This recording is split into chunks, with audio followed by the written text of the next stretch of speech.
Hello friends, welcome to Easy Quick Samil. Today's special recipe Kerala style fish குழம்பு தான் நான் செஞ்சிருக்கேன். நீங்க நிறைய பேர் என்கிட்ட पर्सनலாவே மெசேஜ் பண்ணி கேட்டிருந்தீங்க இந்த குழம்பு எப்படி பண்ணனும்னு. உங்களுக்காக நான் டெடிகேட் பண்றேன் இந்த குழம்பு. வாங்க, ரொம்ப ஈஸியாவும் இருக்கும், டேஸ்டியான ஒரு குழம்பு. நான் இன்னைக்கு கொடுவா மீன் போட்டு தான் நான் செஞ்சிருக்கேன். உங்களுக்கு பிடிச்ச மாதிரி மீனை நீங்க இந்த குழம்புல சேர்த்துக்கலாம். வாங்க இத எப்படி பண்ணனும்னு பார்க்கலாம். உங்களுக்கு என்னோட வீடியோ பிடிச்சிருந்தா லைக் அண்ட் கமெண்ட் பண்ணுங்க. சப்ஸ்கிரைப் பண்ணி பாருங்க. ஃப்ரெண்ட்ஸ் அண்ட் ஃபேமிலிக்கு ஷேர் பண்ணுங்க. என்னோட வீடியோ ஸ்கிப் பண்ணாம பாருங்க. அப்பதான் நான் செய்யற மெத்தட் உங்களுக்கு கரெக்ட்டா தெரியும்.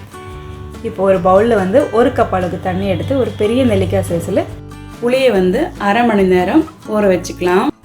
ஊற வெச்ச புளியை வந்து நல்லா கரைச்சி எடுத்துக்கலாம். புளியை சீக்கிரமா கரைக்கிறதுக்கு நீங்க சுடு தண்ணில போட்டு கரைச்சி எடுத்தனா 5 மினிட்ஸ்ல ரெடி ஆயிடும் புளி கரைச்சல். இப்போ இதுல வந்து 2 தக்காளி வந்து நான் சேர்த்துக்க போறேன். இது நல்லா புளியோட சேர்த்து நல்லா mix பண்ணி எடுத்துக்கலாம்.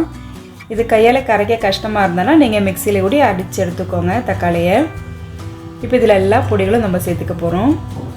அதாவது மஞ்சள் தூள் வந்து 1/2 டீஸ்பூன், மல்லித்தூள் வந்து 3 ஸ்பூன் அளவுக்கு எடுத்துர்க்கேன். 3 ஸ்பூன் அளவுக்கு மிளகாய் தூள் எடுத்து நல்லா புளி கரைச்சல்ல நல்லா mix பண்ணி எடுத்து வெச்சுக்கலாம்.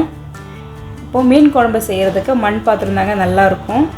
இந்த மாதிரி மண் பாத்திரம் இருந்தா நீங்க எடுத்துக்கோங்க. இல்லனா நார்மல் கடாய் வச்சு கூட நீங்க மீன் குழம்பு பண்ணிக்கலாம்.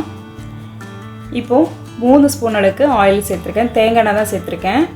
இப்போ 1/2 டீஸ்பூன் அளவுக்கு வெந்தயம், 1/2 டீஸ்பூன் அளவுக்கு கடுகு சேர்த்துக்கலாம். இது நல்லா பொரிஞ்சு வரன டைம்ல சின்ன துண்டு இஞ்சி, ஒரு 10 நம்பர் பூண்டு எடுத்துர்க்கேன்.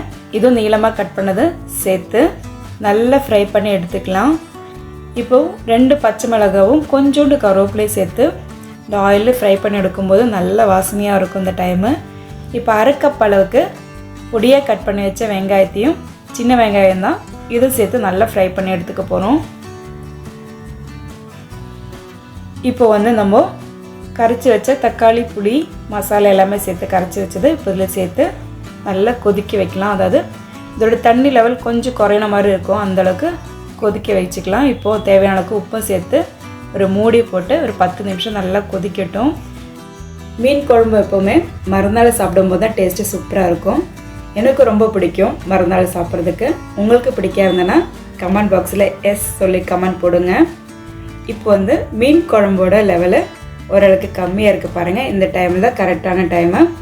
நம்ம உப்பு மஞ்சள் பொடி போட்டு வாஷ் பண்ணி வச்ச மீன் துண்டுகளை நம்ம இதல சேர்த்துக்கலாம். இப்போ மீன் எல்லாம் வந்து ஒரு 5 மினிட்ஸ்ல குக் ஆயிடும். ஒரு மூடியை போட்டு ஒரு 5 மினிட்ஸ் வெயிட் பண்ணி நம்ம மீன் எல்லாம் வேக வச்சு எடுத்துக்கலாம். மீன் குழம்பு செய்யும்போது எப்பவுமே ரைஸ் கொஞ்சம் அதிகமாகவே வச்சுக்கோங்க. ஏன்னா அந்த மீன் குழம்புக்கு தான் நம்ம வீட்டில் ரைஸே காணாமல் போகுது.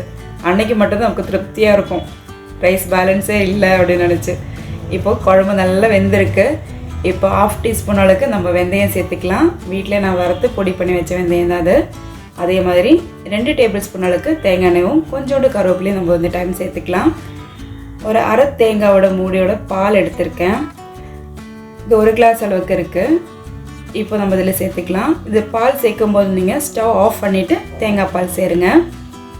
இப்போ கட் பண்ணி வச்ச கொத்தமல்லியும் ஃபைனலா சேர்த்துக்கலாம். நீங்க எல்லாரும் once செஞ்சு பார்த்து எப்படி இருக்குன்னு கமெண்ட் பாக்ஸ்ல சொல்லுங்க.